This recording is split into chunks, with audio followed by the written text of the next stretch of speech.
Take a look at this. Investigators in southern Colorado are hoping this facial recognition image might help them identify a man whose body was discovered on the side of a highway 17 years ago.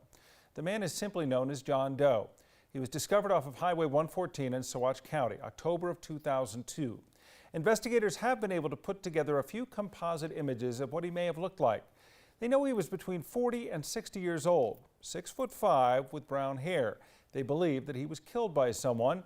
His remains were found wrapped in a quilt, this quilt, October 19th of 2002, but there was no identification, no vehicles, no information located with the remains that would help investigators actually identify him.